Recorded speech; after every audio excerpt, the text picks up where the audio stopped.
Welcome along to another podcast delivered to you from Weddingsuppliers.ie. Delighted to have Mr. Jerry Duffy in the studio today. He is a multi-award winning wedding videographer and his website address is jerryduffy.ie. Thanks very much, Cal. Great to be here with you. And I'm sure people have tuned into this particular podcast, not for me, but to learn about the journey that they have set upon for booking the various suppliers that they need from Weddingsuppliers.ie. Now, I have to admit they're in a very good place by starting with Wedding Suppliers because you were dealing with the cream of suppliers in the country. Yes, that's what we try and deliver, good premium quality, reputable suppliers. Now, any bride looking at the wedding planning and the structure of a wedding planning, she tends to think about, oh, my day is coming, my day is coming, my day is coming. But respectfully, many brides don't think about the morning after the night before, and the morning after that, and the morning after that. And I would regularly say to my couples, there's three things you'll take home from your wedding. You'll take home a dirty dress, guaranteed. Probably never wear again. Never wear again. Hopefully never wear again. Of course. So, three items: dirty wedding dress, your wedding album, and your wedding video. Now, if the house was flooded or burning, would you run back in for the dress? Hardly likely. You'll definitely go back in to get the album and the video in whatever format. Certainly would, yeah. And that's where I would suggest a bride should start her quest for finding the perfect wedding videographer. Is, I actually need this. Many of my friends have said, oh, don't bother with a wedding video, you can do it on an iPhone. It's the biggest day in the life for any couple. And that can be heterosexual or same-sexual or whatever they want to be. Everybody has a huge day in their life. Yeah. On a personal note, I didn't get a wedding videographer, and it's the biggest regret. I'm 11 years married this November, and I have nothing to look back on. And I think if we can start there, of course, you're going to tell me that everyone should get a wedding videographer, and I would like to tell our listeners that they should. Don't rely on a friend with a camera. Don't rely on an iPhone, because all that information goes missing and you can't compile it. And I suppose you don't have your own little documentary. So if you'd like to start off on that note about why someone should really, really book a wedding videographer. Yes, you need to plan your wedding. Yes. If you don't plan it properly, it will be a nightmare and you will be a bridezilla. When you look at the day after your wedding and the day after that, when the planning is finished, the flowers are in the bin, the cake is blue molded, your children are grown up. Yes. What are you going to look at? An iPhone? Yeah. Or something that a friend stuck up on a YouTube equivalent that's no longer there? Yeah. You need to look back at your own wedding day, at the young children who are now in their 20s and 30s, at the parents who are no longer with us. Really all memories and capturing every single moment. Absolutely. Or after a family gathering, somebody has passed away. You still can hear the sound of their laughter, their cough. You can see their funny walk. It's real life captured forever. Forever, if you use a professional videographer. And that's why I wanted to get that point across. You know, don't try and think that you can do it or DIY it. It's just one of those supplier services that you can't mess around with. Well, you have an uncle who can sing, but you're not going to ask him to sing for 3 hours at your wedding. That's it, you have an aunt who can bake, but you're not going to ask her to cook a 4-course meal for everyone. So why would you risk a cowboy amateur producer, or why would you risk a friend with a camera to record the biggest day in your life? Yeah, without a doubt. The process of booking the right videographer starts at the moment you pick up the phone. And don't trust it to email. I get multiple emails per day. Okay. Are you available for the 17th of August and how much are you? Right. That girl obviously has no interest in her wedding at all. Right. Which I don't believe. Or she doesn't know what question to ask. Yeah, which in fairness, that's it. Like planning a wedding, ultimately most people only get married once, right? I have filmed almost 2,000 weddings. So wow, that's amazing. It's not daunting for me, but I understand why it's daunting for the couple. So the first thing I try to do is get my couple off email, off Facebook private messages, and onto the phone. Now I can find out who you are, what you want, What's important? How large are the families? Because that's much more important than just give me your deposit and give me a Visa card and I'll take all the money. That's not the way you should engage with a professional. The supplier should be as engaged in your planning as you are, because he or she will then know what's important to you, and you will get rewarded with a beautiful video. Yes, you're going into your 5th decade, so this takes us back to the 70s. So what year in the 70s did you start off? 1979, April 1979 we started, and in those days videos were what people are now afraid of. There was lots of big bright lights, there were cables, the band dreaded video because he just killed the atmosphere as soon as he arrived in the road. You'd put the lights on the dance floor, Those days are gone, Cal. Yeah. It's now virtually invisible if it's done right. I have a local clergyman in North Louth who refers to one of my colleagues in the industry as the Terminator, because he arrives in with a Steadicam and a brace and everything hanging off him, and he takes control. And a lot of wedding videographers don't even respect the bride. They're arriving in T-shirts and jeans. And dress code has to be dress right. code is important. So the person arrives dressed properly, yes, you've made the right choice. The person arrives and is virtually invisible, yes, you've made a right choice. And this particular parish priest, while he refers to my colleague as the Terminator, he refers to me as the moving statue. Right. And that to me is how I work. Okay. It's how I've been providing weddings for over 40 years.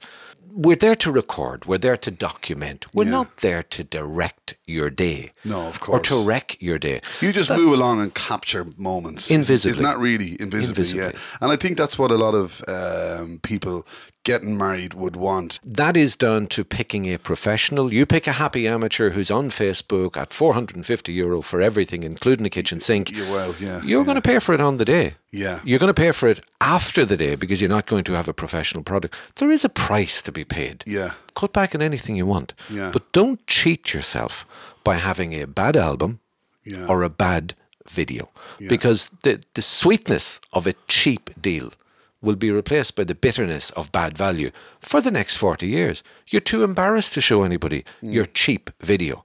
Oh, well, I saved €300 against the other guy, but I'm not going to show it to anybody. Well, that's true. Yeah, so you've got to work your planning and your research ahead of your booking and say, well, did this person on the other end of the phone just take my booking and ask me for a deposit?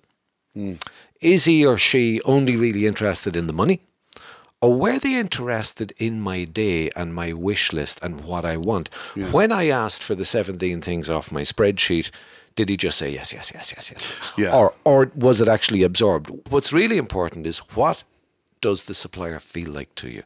The personality of your photographer and the personality of your videographer is incredibly important, because those two people are going to be with you all day. Yeah. And if you feel any way anxious with them during the phone call, thank them for the time and move on. Yeah. So instead, what we do is we simply book the date only for the couple. Because what they feel 2 years ahead of the day when they're booking me may not be how they feel as the day arrives. Yeah, okay. Yeah. Mums get involved. Oh, there's no video man coming to this house. Sure, your father didn't do the driveway, or the front of the house isn't clean, or will I have to put away the milk bottles? Very well, yeah. So mums get involved. Okay.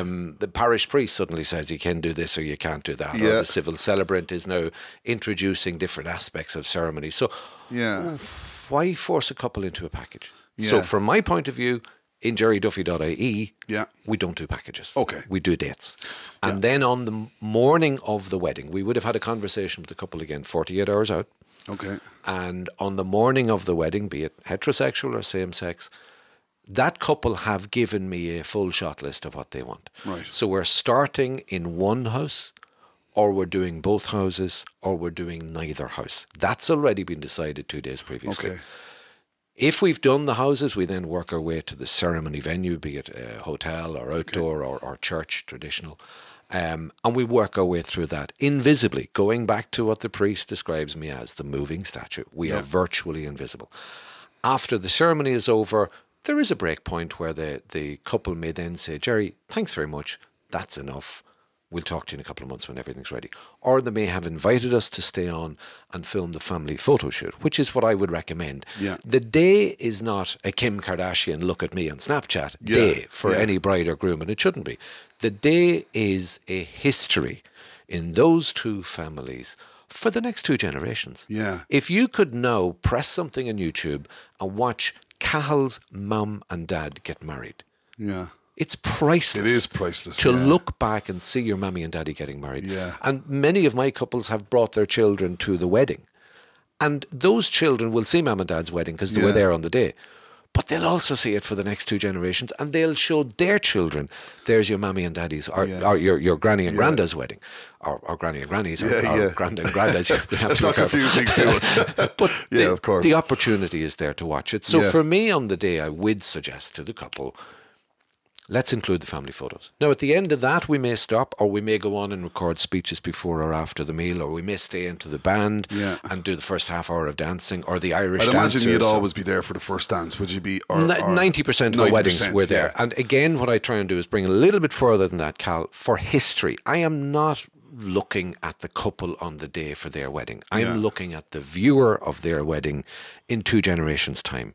I don't want them asking, well, what happened next? Yeah. So I would try and encourage my couples, if all parents are still with us, that we have a first dance with the bride and groom, then we do 7 or 8 dances with a good wedding band of everybody enjoying themselves. A bit of fun, dance floor is full. Yeah. And then we will ask for what I call the daddy and daughter dance. Right. Wonderful opportunity. Okay, yeah. This man gave you away 10 hours ago. You can't even remember it. Yeah. But he gave you away 10 hours ago. That's it, yeah. And now we have an opportunity to dance. And if halfway through that song, maybe it's I Knew Her First or whatever the track will be. I Loved Her First, I think is a common thank one. you. Maybe halfway through that, we'll encourage the groom, if mum is still with us, to bring his mum out. So the dance has now turned into father, daughter, plus mother, son. Yeah. And at the end of that song, of whatever combination of people and generations it is, then I would encourage the couple to go back and dance with each other. There's 100 other people on the dance floor. Yes. It's not a first dance, but it's a lovely close it's nice to to a catch wedding. that, It's a nice emotional finish to having watched your wedding video for the past hour or 2 hours or whatever it is, or 5 minutes if it's only a highlight, and then look back and say, well, that was my wedding day. I didn't see it, but I watched it. To talk about timeline, would it ever be over an hour? Depending upon the videographer. As I said, some videographers will do 5 minutes, some videographers will up to 3 hours. The 5 minute thing for me seems unusual because you've a lot to fit in 5 minutes. So is it kind of, that's the cinematic thing, is it? It's the cinematic thing, or it can take the format of we're taking some of the written vows from civil celebrants, or we're taking some of what was spoken during the speeches. And as Dad reiterates the memories of his daughter growing up, then the videographer will show certain parts of the day that are in keeping with that. So that's a kind of a speeches stroke documentary stroke. So beautifully done. Yeah, but it's not what I offer, but I applaud those. So your footage given to a bride could be a half an hour? Ours would average about an hour 15 to an hour 45. That's a lot of footage. It's a lot of footage, but it's a big day. It's on average it's a 9 to 12 hour day. Yeah. There's a lot of very salient points in there. And yes, I can cut out the 2 readings during the Mass and the Gospel and the homily.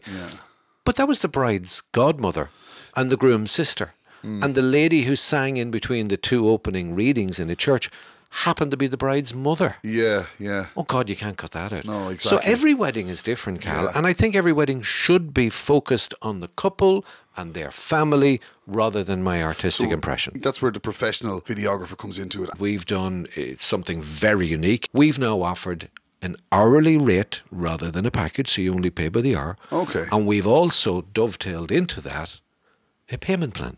They can be paying per month coming up to the wedding. Yeah. Whatever amount they want per month on whatever day of the month that suits their own budgets.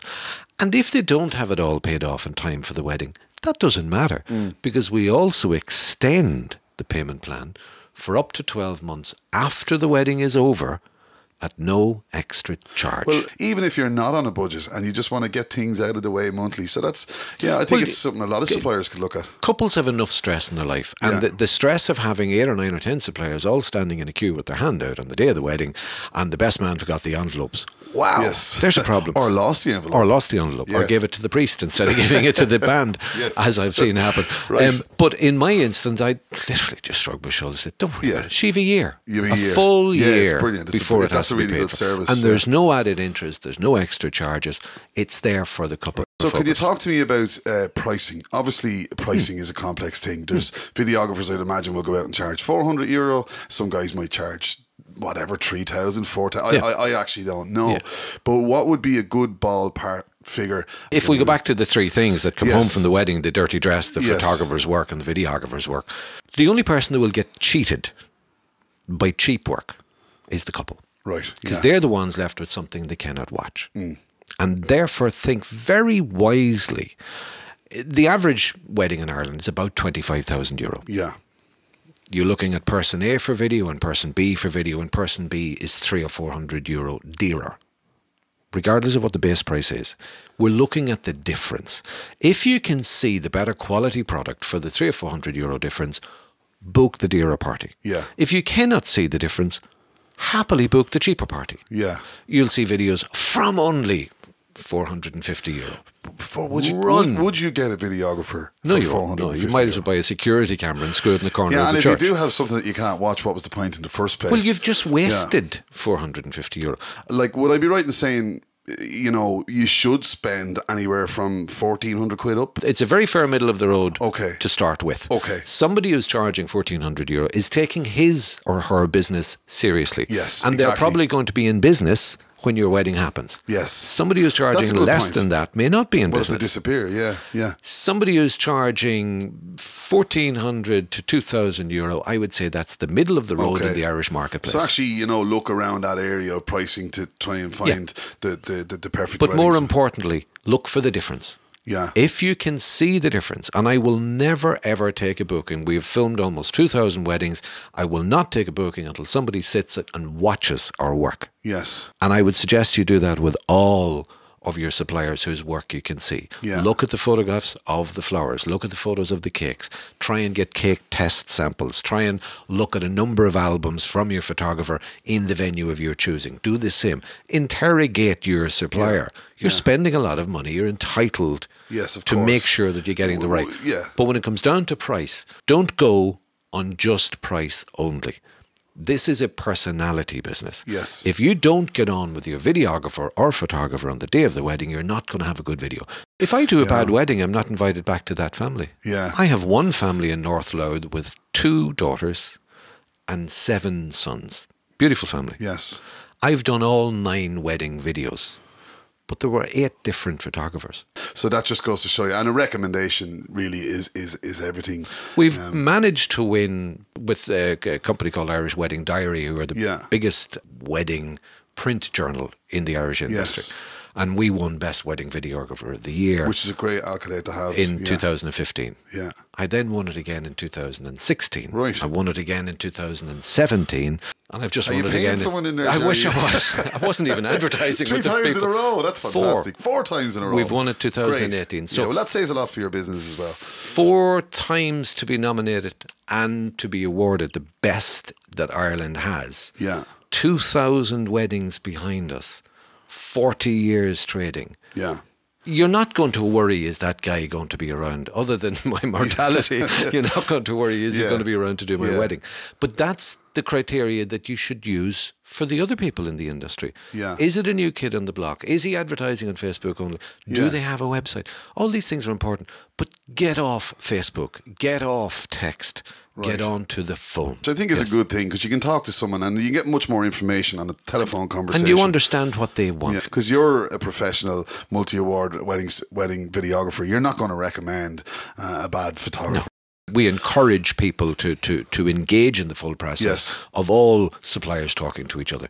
The last thing you want is a videographer and a photographer who don't like each other, who won't work together on your day for your wedding. Yeah. You don't want that. That's a recipe for disaster.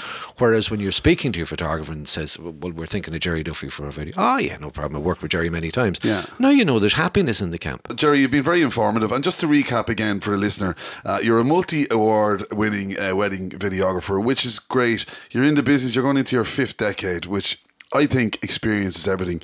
I do like your payment system, and I think our listeners are going to be very interested in that. It gives people an opportunity to pay off on a monthly basis. So just before we finish up, is there anything you'd like to say to our listeners? Investigate your supplier. Yes. Try and speak to your supplier rather than text or email.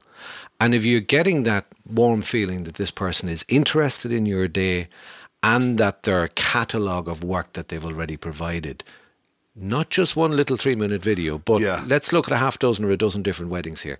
If you're happy with that, it might do no harm then to run that person's name past some of the suppliers that you've already booked. We're all in an industry where we know each other so well. Yeah, it is a small country, isn't it? Absolutely. And in that way, a bride should take avail of that, or a groom should take avail of that.